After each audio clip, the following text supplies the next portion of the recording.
the banks have paid fines larger than the market cap of Bitcoin for fraud, money laundering, all kinds of bad stuff, like cheating Darren out of money that he borrowed from Mark because they're unscrupulous.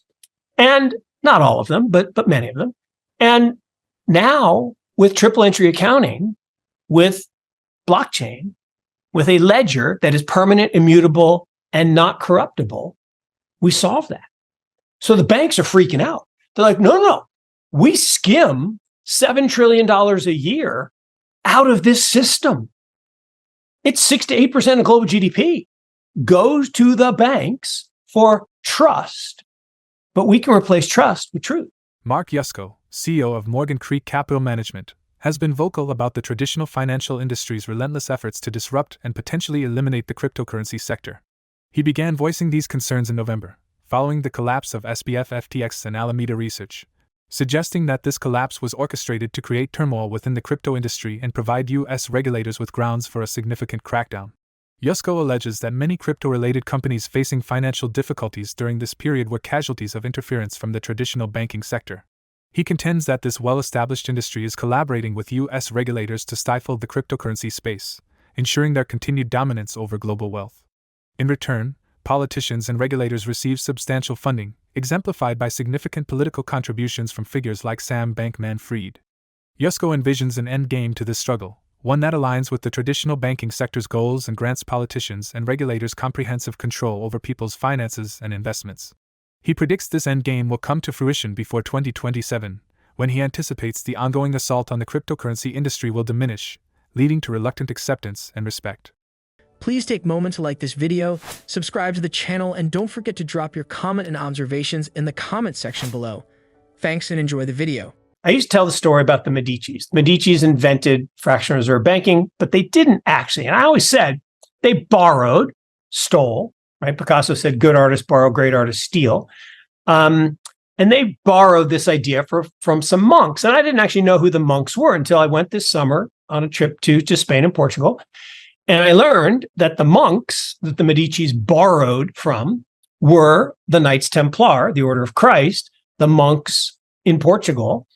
And they invented fractional reserve banking because what they did is they would hold the gold for all the knights that would go out on these missions, and they'd discover the Americas or they'd discover India, and they'd get funding from all the kings and queens. And the original venture capitalists, they would take 20% of the carried interest, 20% of what came back from the New World. And these knights, basically, some of them didn't come back because it was kind of a rough time back then. And so the other knights were like, well, what do you do with all this gold? Hey, I got an idea. Let's lend it ourselves to other people and fund some of these things. And so we can keep some profit and we'll charge interest. That was the creation of fractional reserve banking. So the Medicis did the same thing. And look, in the old days, if I lent you money, right, I wrote down in my ledger, Darren owes me $100. Now you come back a year later to pay me 110 with interest, but I'm an unscrupulous guy and I've changed my ledger and it says 200. And you're like, no, I only borrowed 100. I'm like, right here, this is the truth, because you had to trust me and I'm not a trustworthy guy. So the Medicis came along and said, no, that's a bad system. Darren, you keep a ledger. Mark, you keep a ledger. And we, the benevolent Medicis, for a small fee, will decide that the ledgers match. But here's the problem. I'm an unscrupulous guy. I go to the Medicis. I'm like, I'm going to change my number to 200. I'll give you half. You get 50. I get 150. Darren loses. Okay. So you come back, pay me the 100. I say 200. And you're like, hey, Medicis, it says 100. Darren, you must have written the number down wrong. I don't know. You must have blown it. Well, so we had this system based on trust with a bunch of untrustworthy people, but we can replace trust with truth. We now have a ledger that gives us truth. You wrote down 100, I wrote down 100, and the third ledger says it's 100. And no matter what I say or what you say, the ledger says it's 100. No one loses. We all win, and we take that $7 trillion of frictional costs and we can liberate it, okay? And get more creativity, more productivity. And the future is very bright, but we got to get through this transition where the banks are clutching to keep control of this antiquated system that needs to go. In the past, industries, especially those tainted by corruption like the banking sector, have gone to great lengths to cling to power. This parallels what happened in the late 19th century when the horse and buggy industry attempted to impede the rise of automobiles. They reportedly collaborated with regulators to enforce stringent and absurd traffic laws, such as the notorious red flag traffic laws, which required early automobile drivers to take unusual safety precautions. One prominent example is the United Kingdom's Locomotives Act of 1865, also known as the Red Flag Act. It mandated that locomotives be operated or supervised by at least 3 individuals, with an additional person required if more than 2 wagons or carriages were attached. Moreover, one person had to precede the locomotive on foot by at least 60 yards while constantly displaying a red flag. They were responsible for alerting others to the locomotive's approach and assisting horses and carriages drawn by horses.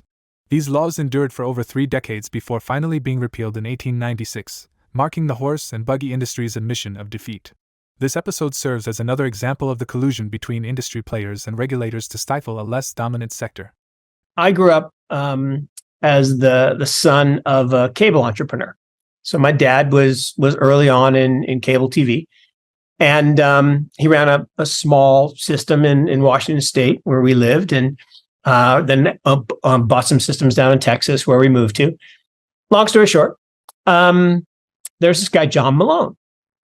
And John said, he was like JP Morgan in the old days. JP Morgan was famously quoted saying, "I like a little competition." So what JP Morgan did to the Knickerbocker Trust is legendary and made them go away.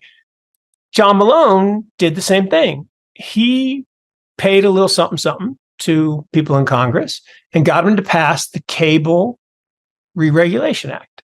And basically what it did is it made it a law that you had to have 2-way addressable systems. Well, that's very expensive, right? Cable's supposed to go one way, supposed to go from the hub into people's homes, but now it had to go 2 ways because we're entering, the digital age. And all these mom and pop shops like my dad could not afford to do that. So this law got passed, the price of systems plummeted. They all went out of business. Everyone went bankrupt. John Malone went and bought them all and created the largest cable company in the world. And then magically, this is great, magically, the law got repealed and he didn't have to make them addressable. It was crazy. I mean, it's funny how that just happens. And so banking is trying to do the same thing. Is laws like, rules like Basel IV are designed to intentionally concentrate the money at the tippy top of the pyramid.